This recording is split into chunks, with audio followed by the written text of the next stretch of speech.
Ola kan video ma sa kha en tu kari nai takin en tu lo thanem ve phian na te chu mi pia lama oneness u naw lam ta khan an du khop lo viau in ka ria an la kham lo ni in ka ria ai chiang in kan zirtir in kan shilfia anga chiang chuang lo an ti mai the ma se chiang don ani bi ba ngai tan chuan te hian mi than khat chu en ko thana po lo yela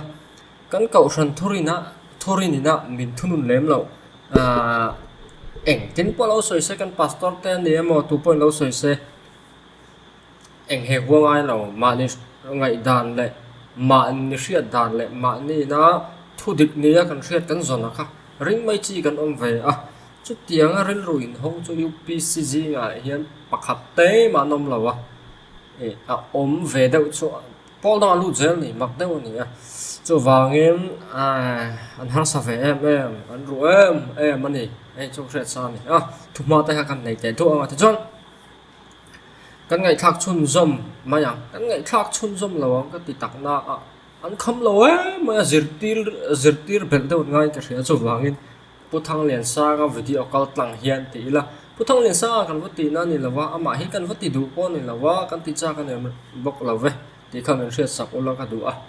ama hrim kha vat ti a enga ma chan turam chuang lo a oneness zirtir na hi puthang lian sa ga video call tlangin a fu lo zia kan soyanga zirtir a dik zo Christian theology kan hril don ni chu kan ti tur ani ti chuang play le pa pang kan ngai thak bak kha ani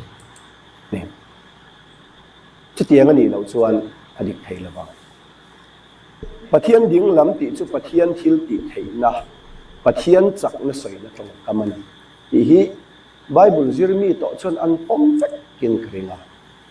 bible dictionary rin tlak tak tak po hiro nila pathian ding lam ti chu pathian thil ti thei na pathian chak na soi na ani ti hi chu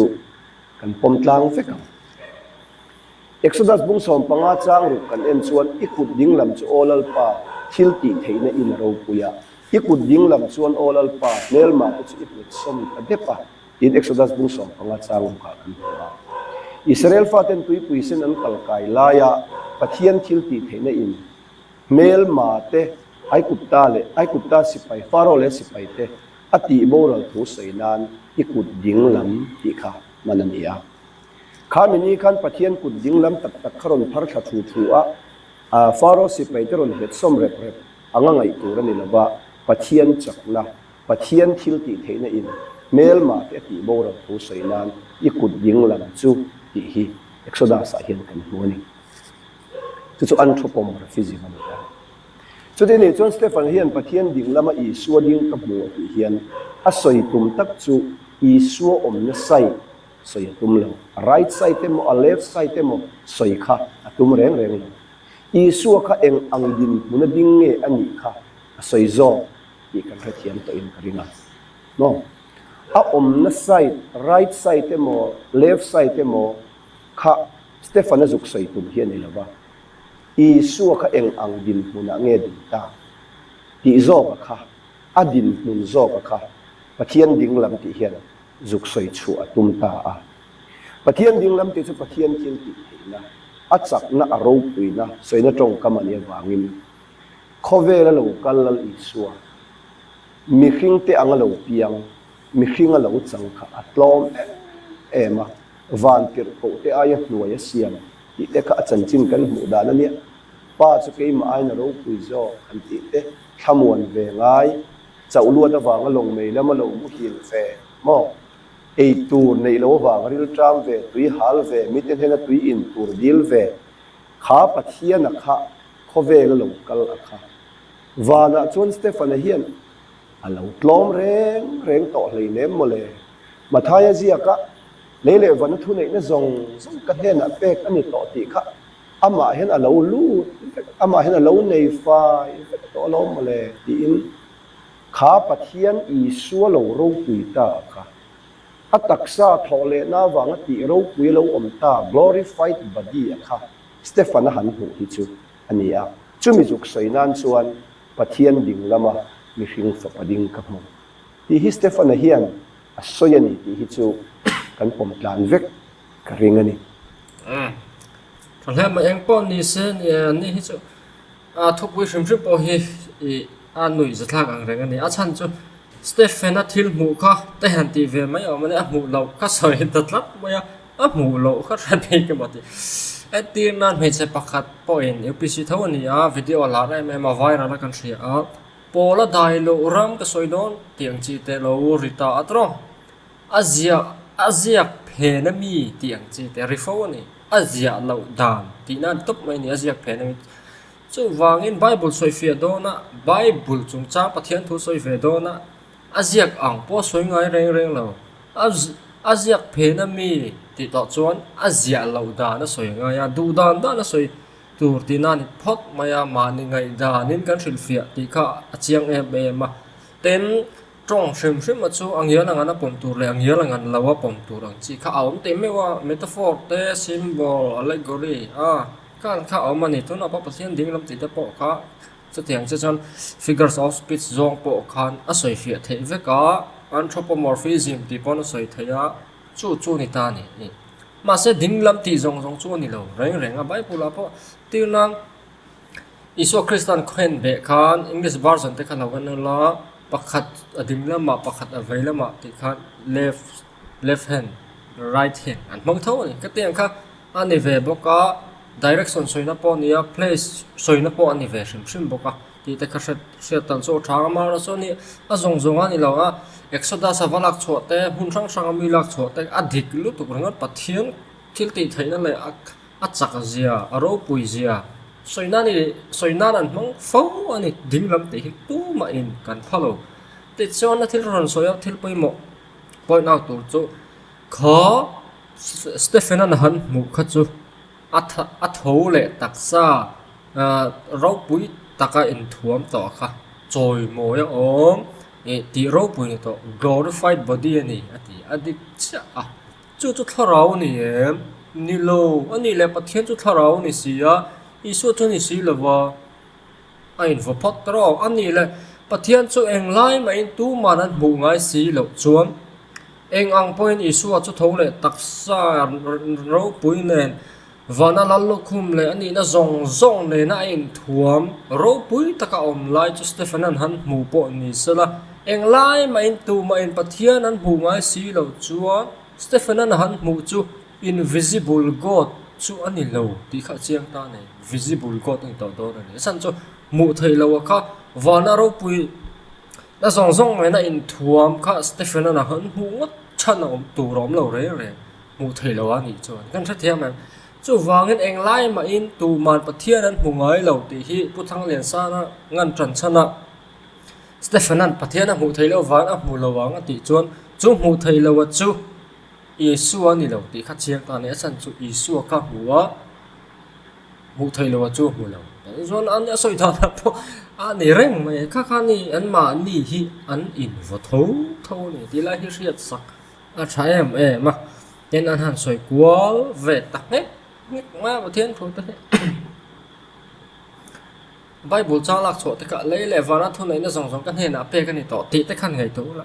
tu in nge pe ama le mai pe ni nói lo tu nghe mà ni thilin pe nga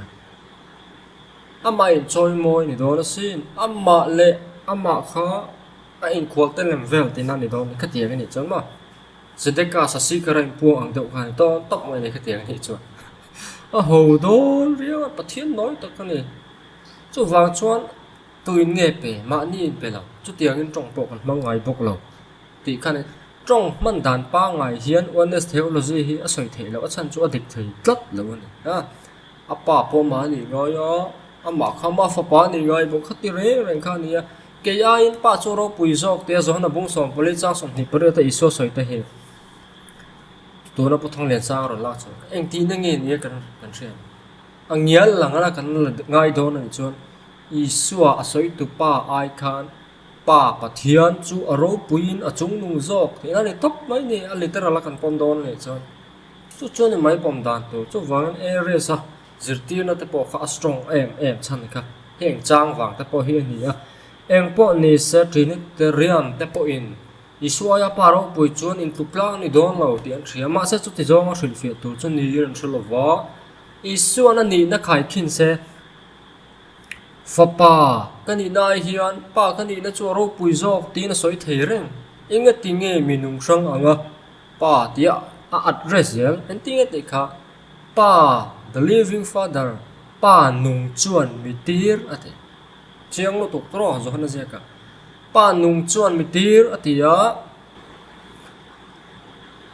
ti chuan oneness how chuan pa chu iswa title ni tia title chu minung ani ngai lo an thria tro title te khan or em le cm ani na chumi ani na speaker ani na ti te khan soi thina ani le ani na chu nge nung ama ni na nung om lo title nung om lo wa ma se iswa chuan pa nung chuan mitir ati title ngot ni lo minung ani the living father ati tatala chu lai ta cha ta ila chu wang chuan kai ain paro puizok te hian pa minung achu ama ain ro puizok ti chiang takena soi phota om zia nia lang chu kha isua mi hring hrim hrim ai kha chuan wana pathian om pa pathian achu ro puizok ani ti kha soi ata ama hrim hrim ama mi hring ti sa ruang am hrim hrim heta khovelar leng vel ai kha chuan pa chu kan ni na le kan ni na ka khai khina pakhat zo khi ro pui zo kan ni ti lam ne lo reng renga ke mi hring a fa pa mi hring ai chuan wana pa pathian a chu ro pui zo kan ni wana pathian le ama mi hring kha nên compare ne ti zong khan an soi thin ta a adik at su ti zong chuan trinity po te chu ti ni chuan om zia chuan kha mi hring ti sa hrim hrim a kha chu a substance te ani phung zong zonga a pian tawa thi thei ani thi reng ani cross atro chu wang chuan thi thei lo pathian tluk zet ani lo ti kha chiang ta ni ati sa hrim hrim a kha chu ma se engel equal la chu ni eng tin nge same substance ani thei ti kha soi trau cha comment po ni se ka ti china kha khalai kha chu kan du to ka chu chu i soi na soi om zia ni na lang ani ani lo chuan i same substance ni thei lo ko equal ani thei lo ti lai ka trin ti sira tang po in ni sela chu wangin wana pathian le kha mi hring hrim hrim kha khai khina wana pathian nung pa pathian nung oma chu chan chu pa nung chuan mi tir te bible chang hello an ulama pa nung chuan ati chuan pa chu nunga title chu nungai lo fa pa ti ngot hi amai na nung lo isu kha nunga ama kha fa pa a fa pa kha fa pa ani na kha fa pa title kha ani minung anga soi chi ni lo chu lai tak te cho sia tur ni a hol dar kha ngai ni ani nak nei tu keng tu a chu lai cho sa fu ta ila tha anga tin tu na ka soi don nge a Isu Krista om na mun ni lawin ro puizia eng angin eng ang din hunange din ti kha nei soi zok ni ani do mek maya ma se chu tiang ngot su alu ni do chan chu mo i bible hi an china o enula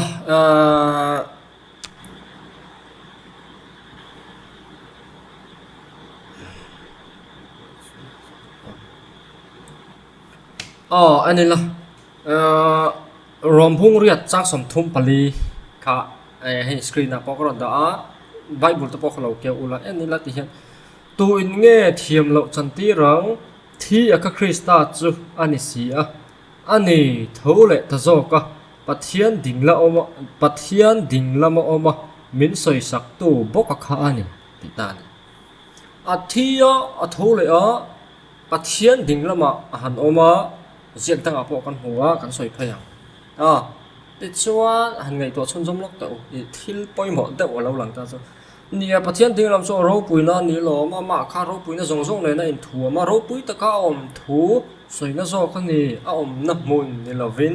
eng ang din huna nge adin ta ti soi na ni ti chon pom tai la okay yes ani le ro pui taken avanin thum zong len laya mishing ani laya a ro pui na zong lang lo wana alon nuwa leya lo kalma ro pui na zong len anga a om to nuwa chuan tu bula ngi min la soi sak chawang chu le ta le chu wangin pathian ding lama thuwa min soi sak tu chu ti hian eng ong point isu kho ro pui deuin ta ni tina po ngai tai la min la soi sak ram chi chuan pathian chunin ani na zong lo a lal thu thenga te to nuwa po min la soi sak cheu ni chuan chu pathian ai chuan min soi sak na chu a thu zo ko nga ti te ngai to na lu du mai ni chu wang chuan mi hring ni to lo nu glorified body puthang ni sa tong kam ho glorified body pu a ro pui na zong le na vana nuwa po min la soi sak cheu chuan i Stephen han ho hi pathian ding lama isu ding te hi metaphor anga khatia te kin na thil anga metaphorical dewa hasoya du dan da na soi chiam ai chuan symbol ani ti vel ai chuan anthropomorphism ti vel ai chuan min na soi sak cheu chuan tu emon he na min soi sak min dil sak ngai ama le ma he na min dil sak ateu lo a thei lo om zian nei lo re re tra mishing ani na in dil ti se mishing ni to box si lo a boy ani chu wangin Stephen han ho he tir ko policy ang tho hian isu chu pathian dinglama a oma min soi sak thi na ni chu a thia a tho le a wana lon to nu thil thleng ani ti kha chiang takin kan hu phot te chuan petrol le khathon pakhana bung thum chang som ni pani kha en le ta ila te kan hu isu krista chu wana kalin pathian dinglama a oma van tir ko te thu nei na te thil ti thai na te ama thu om tirin an oma hey tir ko pola zian nei khan en kal law tir ko pola so yang thau khan ni isu chu pathian dinglama a oma min na dil sak thi na ni ti kha kan hu atro chu enge om zia ti kha kan soi zo chia ta a chuan chang thanga kal le nga lokila Hebrai bung sari chang som ni le panga kan en chuan en te kan hu la shira o chuti chuan ama apathian ne na local te chu atop khok thlengin a chandam thei boka an ma ni tong trai sak tu ro chatua na anun reng awangin ti kan hu ama manga ama kal tlanga pathian pan te chu ti ni a sap tong polo en ta ula chuan isu krista khan ke kong la thu tak la nu na ke ma kal lo chu tu ma pon hen an thleng lo wang thia chu hen hen le zom ta isu krista manga isu krista kala pan hen thlen tum ta kha nar ngai la wa top khok kheng na chan dam the chan chu ting e ti kha an ma ni tong trai sak tu ra chatu na nun renga wangi tu ne na nge ni kha peter khan pathian dinglama ma tia pol apon pathian dinglama oma min dil sak the min tong trai sak thin tia hebraya kan hu boka chatua nin a thi nuwa po khana tho le chatua na nung turin wana roi choi na oma pa ne na min la tong trai sak the min la tong trai sak fo the na ni chu tu ne na nge ni ama chong kha pathian am chun ni chon wana ro pui na zong ne na om to nuwa tu ne na nge la tong trai ya chu wangin bible na soya zohanan in lar na huwa beram no le la thut pa thu mu san te stephen na mu san te hi chu pathian thil ti theina ti lamani lo isu krista chu pathian dinglama right hand ani pathian right hand a chang ani pathian kut ke ya pathian na tho sak tu bul pui bera pathian kut ke bera atronga lele wana thunai na zong apek bok wangin ro rel tir ani chu te chu thilom zia ni zo chu wangin le lo ko le tur pa isu ne chan chu pa in ro rel turun fa pa kha lele wana thunai na zong pe ya ai on ro rel tir isu point pa itu ma thurel sak ngai lo thu chu fa parel turun ku ta pe ti ta tam ta ka soi ni zo hana zia ka chu wangin chiang ta ma kha pathian thukal dan chu pathian om chun ro pui na zong lo to nuwa po min na tong trai sak tra son van til ko ho bi zo ka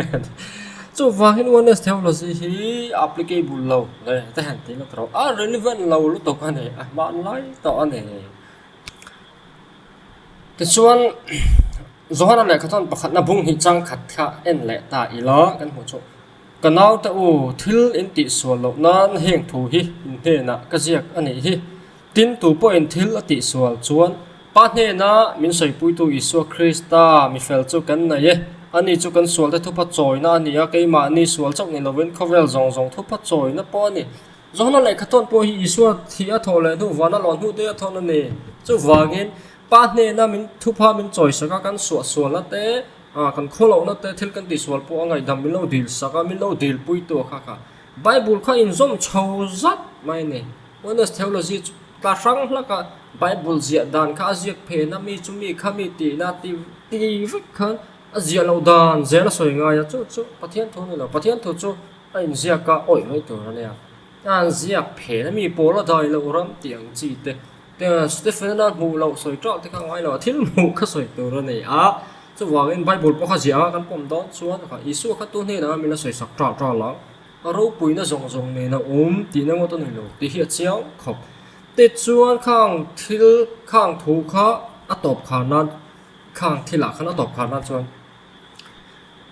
sam number za som chang khata chiang sa tin isual mesial le pathian chung chang kan hu ne kan soi fo kan soi non le ang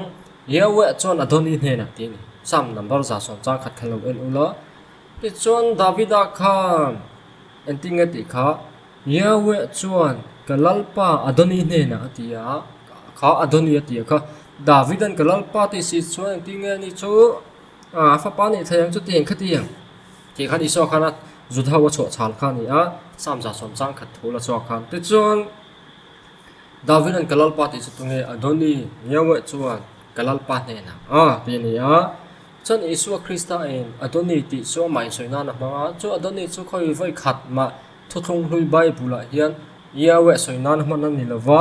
man poni ngai hek lawa ni ti da khashata illa ti chuan chuan Isu chu thuthung hlui pathian yawe khan ni lo ti proof phota a hebrai tong in chuan Davida context ania thothung hlui bi ka chuan Mesia chungchang thrilfia na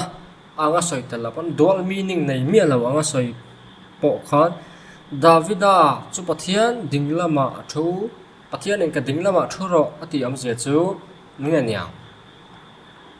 pathian en du sak a hwal him a vo bi a choi moi ti kha om zian nia Davida le pathian chungchang anin du sak zia te kan thria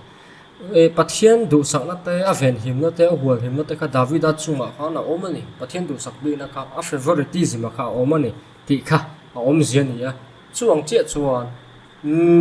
Mesia chu pathian ne choi moi adu sak a hwal him aveng him avo bi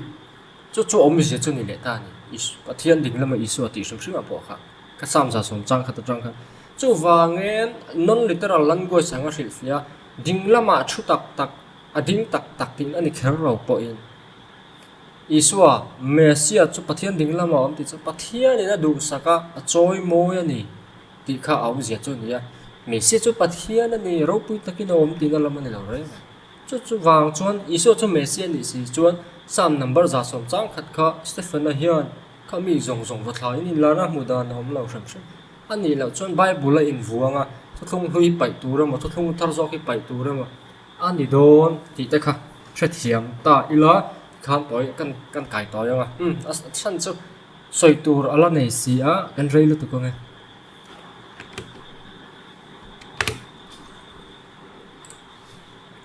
pathian chu bu theilo invisible God ani awangin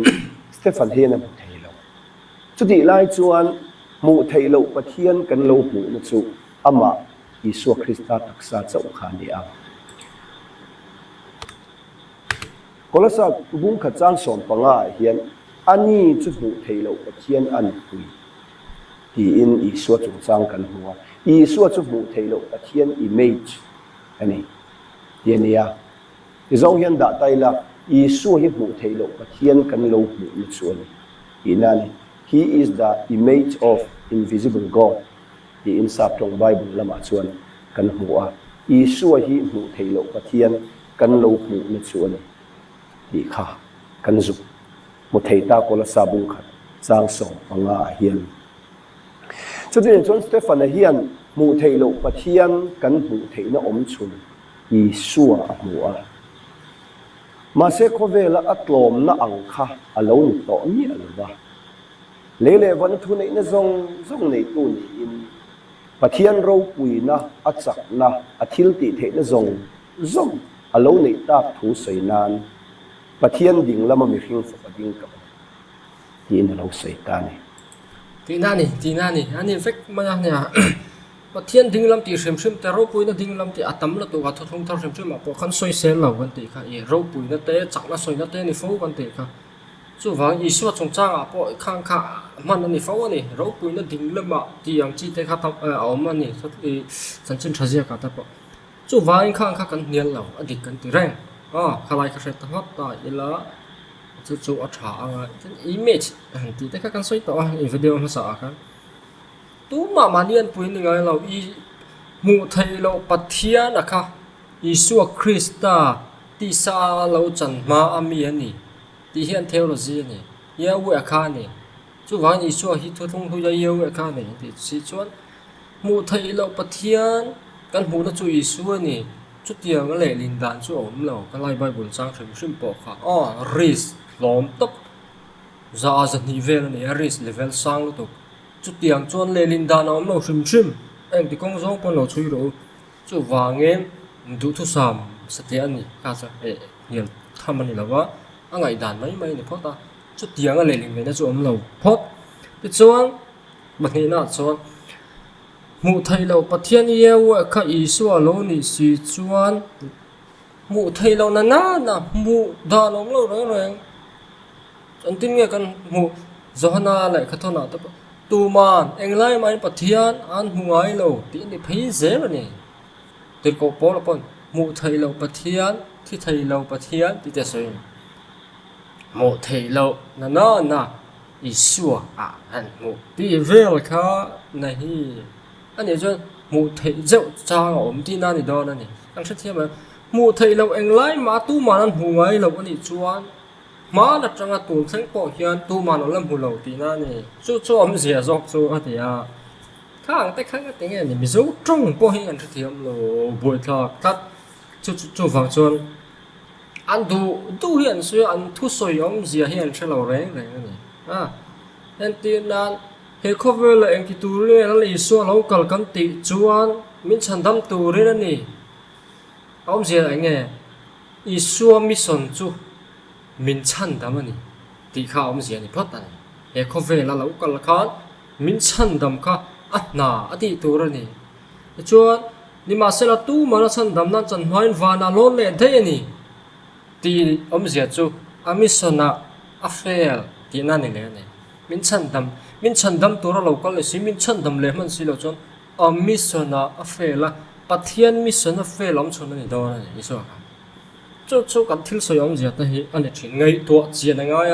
đắc thầy vàng em mà đong nào vàng thế mà đủ soi tuổi nào đấy anh thì có mà bù thầy lâu tú mà anh lại mà là bù ngay lâu anh ấy xóa invisible tắc cái này chọn vội nào po invisible anh ấy mình nào po nặc tu cả po anh tiếng anh hụt cả bắt thiên cho đong làm ngay lâu đong làm thút đồn thì nó tập po này lệ rất khai Bible hi Arab thao tao to ka te ni sa ma se pathian mu thei lo ani tiam je ta chu kan soi to e kan thatu ra ngai ta ela te chon image shim ma chu ka ti nga le ling ngai na kha om lawa point na thum na chon thum al shim ma kha ma ni soi na ni lo thum shim ke hian image nei la tro ka an pu ya kha ke ma ka ni lo shim ma ni an pui ma ni tho om lo ra chú tất chú ông gì anh à chú tôi yang chọn anh mong thìn amo khang thu mal là thế bộ cả lâu anh ula sập tôi kia này cái LXX thế cả lệ sập trong dictionary thế bộ Greek thế bộ này lâu anh rồi lâu chui về chín ula chú vàng ấy bắt thiên anh bùi siam anh oma chú không chú bắt thiên khăn này lâu Isu chú bắt mu thầy lâu bắt thiên anh bùi này chuan Yahweh image Yahweh anh bùi này chuan Isu chú Yahweh này lâu chú sống chú trồng ôm gì chú anh ấy là vợ một thầy là bát thiên Isu khăn lâu một tí nó ham tí về ngót dèo tới rồi Aris level hiện sáng khóc mày chú ôm gì tắc anh ấy cái này chú tiếng anh ấy là vợ Isu mu boka bát thiên mu boka này chuan pathian le Isu kha minung khang tak ni a Isu kha pathian ding lama ding tak ani don chuan pathian kha mu ve ngai ka Stefana hian ma se Stefana angani ma se pathian chu mu thei lo on si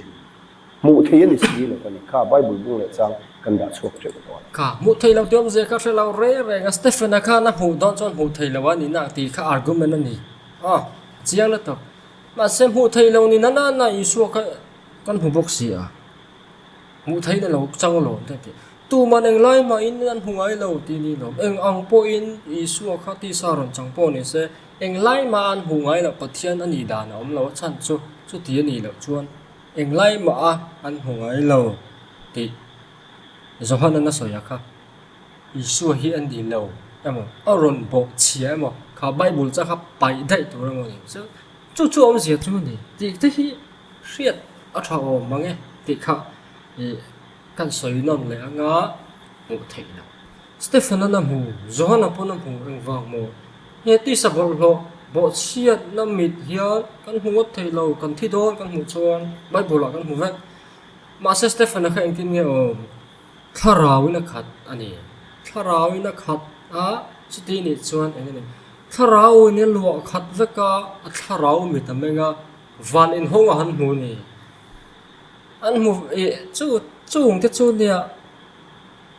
ti na Christian kan dia kan oi vek thawa van tir kau chan chin te po hi chiar tu tam tak ma le khabuwa te po ten hla kan soinga pakhat demi lo voto hla ka angel samong as ti hla ka ringo ta po kan mi chana pang te mani chumi ton chu ni a ram hoa thing huna school ba kha abova mi tu ina mo roi ho a an in ko thleng na wa thla a an nu chuan no pang ti chu lo mu ko ta lo mu kha no pang ti chi lo mu a bulo mi kha a mu mi lo ma se no pang te kha na kha re the ma no pang ti chu kha na mu an nu chuan na mu mi la tharau mit vara eng tina bo khan a omani kano pong po a chiang lu tok ta chu wangin Stefana na hu dan ka ti samit long a han putok hi an reng lo ni ti te kha thai la chu ti ni su sala zohana po kha a thi da yang so ma se thi lo dam re lu tok a chung te chu ania a bo tak kan ngai to na hi a pathiam thuam zia le nge ma zir chua tum zo ko hi na kal lawa kan thurin ne na in rem dan tu ne kan ria thi kan soi he ka om zia ne yem ti po kan thalo kan thu soi om zia po hi kan thalo ra chung ta chung ai tu ngai khop mai an rak vak kan ba ni hi ka soi suar pau ten ti le kha tiang wa kha ne ma chu ti na chu eng ting nge pathian ding lam chu mu thei pathian ka mu thei ani si lo chon eng tin nge ading lama mo avei lama mo Christian thei turin Stefanan pathian na mu thei adik thei lo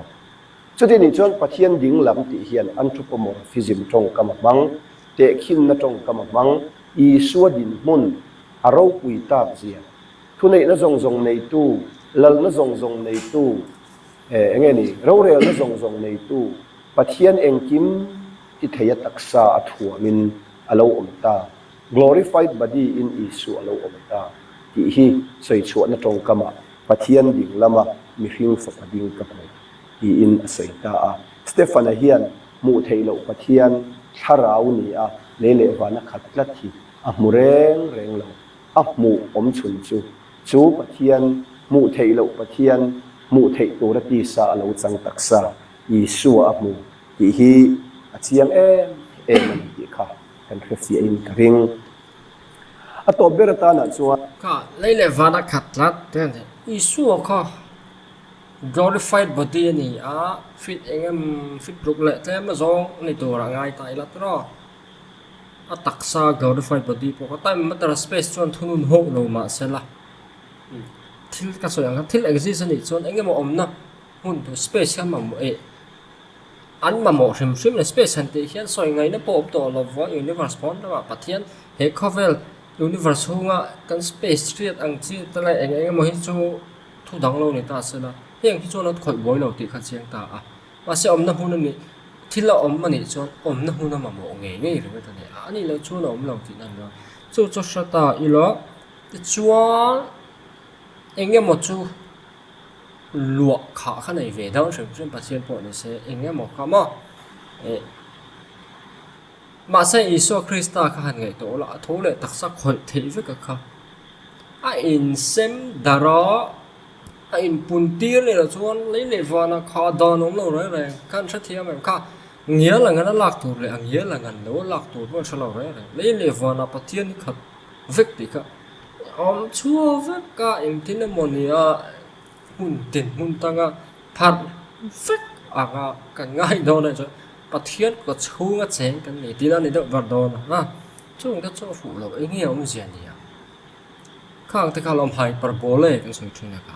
pathian khai in zar phật lùa đó tiếng cái tiếng bầu ruột ăn mày hiền lùa vek lắm rồi rồi chung cái bao số chuyện tôi này à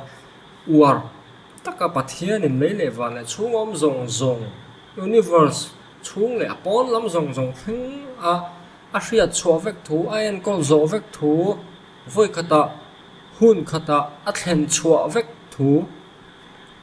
war taka soi nga zo ka ni chung te po chu hyperbole ka ale de se na a eng mo loi tian tropomorphism de du lai soi literal le nga to le la wa le lo chuan bur khop thak la pathian ka man thì là chút tiền chu om je to chu wangin ka te du lai lak literal to le la để ta khai ta chu cái mà chúng cần một chế nữa nhỉ chú vào chuan hình thiếu tấm tắc à hi lục tất cả gì là ngay này thì cái thà là thiên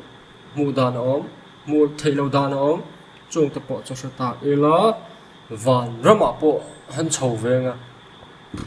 thiên cái mù thầy lâu này xí chuan ý xua kha thiên ấm chun lâu này lệ bốc xí phê chuan ý xua bộ trong hù tu rồng đó lâu thì na là này lệ dễ lá phần tiền cả hậu này cái người đậu tính dùng về cho cái chân tu này tất cả những mã xe cho tiền cho bắt thiên thu này là vợ vấn đề sau dự tiền là anh này Bible dự tiền đàn anh này là vợ bối khóc mà Bible dự tiền lậu đàn Asia lậu đàn này mi mù lậu tôi thánh rồi bố là tới đại lậu rắm tới nền trong thuyền anh này bốc á phải thôi này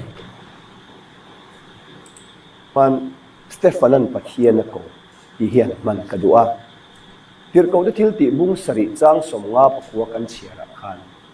chu di chuan Stephanan lal isu ka tharau la che ti a lalpa ako lain lungin an deng hui ruya ikan muwa helai thu hi Mizo King James Bible chuan Stephana chuan lalpa isu ka tharau la che ti a pathian ako lain lungin an deng ruya ti ani a hei asap trong te po hian chiar ta ila and they stoned Stephen as he was calling on God and saying Lord Jesus received was chuan Stephen chuan lalpa isu lungin an deng ruya akwa kan chiara khan chu di chuan Stephen tir ko de thil ti bung sari chang som nga pakwa kan chiara khan chu di chuan Stephanan lal isu ka tharau la che ti a lalpa ako lain lungin an deng ruya ikan muwa helai thu hi Mizo King James Bible chuan Stephana chuan lalpa isu ka tharau la che ti a pathian ako lain lungin an deng ruya ti ani a hei asap trong te po hian chiar ta ila and they stoned Stephen as he was calling on God and saying Lord Jesus received my spirit yaniya Stephanan pathian ako ba engtin nge ko kan ti chuan lal isu ka tharau la che ti in pathian ako no Stephanan pathian mulo achan chu pathian chu mu thei ani lo Stephana han mu chu pathian mu thei lo mi hring te mu thei tura mi hring taksaram tura khovela lo kal mu thei lo pathian kan lo mu na isu taksa ero chu chu nei chu a pathian mu chun ani awangin chu pathian chu Stephana hian a ko ta lal isu ka tharau la che in pathian ako ti kan muani lal isu ka tharau la ang che i a pathian a ko lain lungin an deng ruya in chatani chuwa chon helai thil hian pathian a minung pati om thu min khil lo pathian chu mu thei ani lo ti min khila ta pakhar ta achiang ta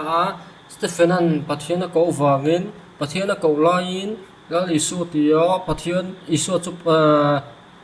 pathian ti na ko ni ti Bible version sang sang oma KJV ni lo te khan en ula NLT tiang chi te version sang sang ka pathian ko ti khan jiak ve chuang lawa isu ne na khan ka tharau lang che ti te mai kha in jiak ve boka chu wagin tron chan tu chu om vakani ti kha kan soi phota ka ti zo kan soi do ani chu tin calling on the name of the Lord han tiang chi te calling on God tiang chi te hi pathian han au lua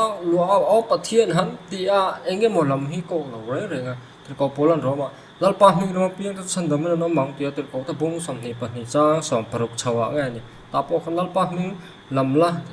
trong tra ya pathian bia ni ti hi chiang ani om zia khama chu om zia ani chu wa patti Stephenana pathian ko ti zonga ti anga KJV na zia po om zia chuan isu khap o pathian ati ni lo pathian ne na tong tra ya ti chuan isu an mu te lak ne na khan ka tharau kha tha ta ni chu om zia chu ni mai om zia chu enge ti chuan leile fara thu nei na zong pa in fa pahne na pe a ro rel thu te eng kim ma ku ta pek si chuan chu pathian thu pek chuan isu ne na tharau tha te kha thiang reng chu ni wangin mo ro re la zong kha isu ne na khan a thleng tho ni chan chu pa in chu tiak ti tu ra ai o ro ren tir thu nei na zong pek ani mi o wangin chung pathu nei na zong po chu koren le kha to na kan sia chuan fa pa eng kim top phula chuan fa pa chuan pa ne na chuan ram chu pele leng vi te la ni kha na top tur nei kha bo kha te ti che kha ta ila chu wangin pathian thu hi oi duila zia ang hian adik mai te ni so pathian han ti po hi soi fe thama oma isu berin zona bung som chang som thumu tang te po ama ni sari vera tang phe han cher ola nang mi hring ve mai ni sia pathian na in cha la wang hian ani lunga kan den cha hi ni in tha tho tho wang kan deng don reng lo che pathian na in cha la kan deng don che ni hi chu wang chuan enge ti nge an te su dau isu Krista chan na kha moi the sam kha pa chu ka sam somret pa ni cha ro ma ka va pa chu ka pathian te ni pathian in ni ti je ka ni ka pathian to thlen na te ma pathian Elohim an ti si chuan pa ina khovela atir chunga pathian fa pa ka ni ka ti hian pathian poi ka so yang mo don le ka bu ati na ama mizo Bible khan le khabu pathian le khabu ka en ta cho in wangin nge Elohim chu ka ni lo pe chu isu cha na ni to ka ba khangai lo re engem zia Judahawin pathian a in chalan ti chuan a chho chal tu ta Judah ni wangin Judahaw pathian hriat chu tu nge leo Yawe thuka in chua Yawe thuk zeta in chua ni anti achiang ta ma se isu chan na ka in chua lo som te kha chiar ta chu Elohim in ni ti ni kha engem zia ni lo ngai to ve to chin chu wang isu pathian kan ti hian Yawe ni ta ti lo mani reng lo hai isu ber hian da ni thri no chu wangin isu thu soi pakhat na oi du lowa kan pathian nei chun ti ching te hi an oma ma ni pathian thu soi ring lo ber le da nil ne ber ani sepo arina ma one sau he lo tong trai pui ulang nan pian thar ve thainan hian tong trai sak ngaya pathian thu tak te po hi mu ve to sela minung pathum Trinity te hi lo ring ve to salangin vanram kai tum hian an hisab na sa thin sia an hisab te po hi adit deuh hlek anga paka le zual nge ya ti te kha lo hre ve ta sala eng po ni se Trinity aron lut ula in hel po thasot ma yang ngei to na te po chang kang sotanga in nong khosak dan rong rong in hoi her te po dik shim do ti te kha kan sai tu a I hoi her dik na ni trinitary ni ringat po ti te hi seta ila en po ni ro se he ko vela kan om chung chuan kan in mil lo reng po ni thaye ma se bible ziak chu danglam lova aziak a kan pom chuan oneness thorin le oneness theology hi a lo shim azia anga pom du lova to te na mo ani thayang tia theory an virtual hypothesis kha an thu tak rin ta nia thu tak chu an ziak ang hi ni mai ba kom lo reng bible ziak hi han chiarela zirtina diklo chu aziak hian amil lo mai ni ti da kha ta ila ti na ni ti 5 ka nga ya aziak tu te ai po inan shezo ke mo ti tu khop ani thin chuan atop khana ni oneness le trinity chaw ni lo sabat sunday tam mai ani tro hoi hun chung chang te le thil cha sang mai pathin thu apa controversy tak atama thil poimo takara chu aziak tu te zo turanom to lova tunlai na kabuziak tu te ang ni lo tunlai na kabuziak la dam te chu pushoi te ni ta sen te na pushoi te hi engi ti na nge mon lai lai ji ka sa thiam lo do ve ti na ning shin ma yang ma sen ni chun boral na rei lu tu to ni vai bu ziak tu te ho zo ngai na anom lova an nai vai deuh zo tur po nom chuang het lova ten antle ba sa nai vai deuh ta po ena na han soi khan ko than pa te lama po ni se ngai dan inang lo pui kha aphir ve na sa ni thelo sing sing sing po chu wang chon a soi a ziak tu ina soi tum tak khia shiat lo hi kan nga la tu ba chu wang chuan a ziak tu kan ni lem lo phei chuan pong po ati na ti vek ai chuan in tiang lam te po hi a kok theyang ema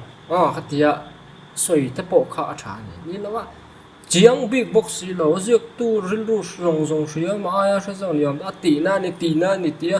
ko san dang an dik lo ve ti pha na mang box si kan ni hi zia lo wa chu wang chuan a ziak tu ril ru tak le nge soi tum kan hriat lo atam chung lai chon phim khor tha ti kha kan cha lai du ni sela chiang sa lo tuk ni lem lo hi chu soi huai lu tuk to la wila tha ti kha kan han in cha duwa chuan anh po ni se aziak ang hen pom pop mai la ang tinan non literal goi su om kan thel lu tuk chung te chofriat na chon figures of speech ti yang chi te hi lo bi za ta ula in zu thliar thei ma ya he chu metaphor ne he chu simile ne he chu allegory ne he chu symbol ne he chu chu tiang kha tiang chu ni hi ti kha in clear zung thei mai do na chu wang chon khang te po kha en zau pe ngai ve thia tin bible thil fian te bible te background than ne ni ya ki mizo nam milazia le kan ke ma ni custom milazia mo ani lo sam sim chu wangin om zia tak sa tu chuan a background context kha hun la ya mi ta ko sak phung te an nun phung an chin dan an rel ro su khek ti ta le a hun la ya thil thleng te ka ria ta ngai thil nan chung te chu apoi mo chung te po chu bi fo a tha ni lo wa ler lo to mizoram atanga mizo bible chu po sap tong bible atanga le lin chiara chu mi ati na kan shadik ber ti te hi chu level hi kan sha thiam tro ka kha ni ma chu wang chon klemin I hoi hor deuh te ti kha kan in cha du ni ro se ai du to ka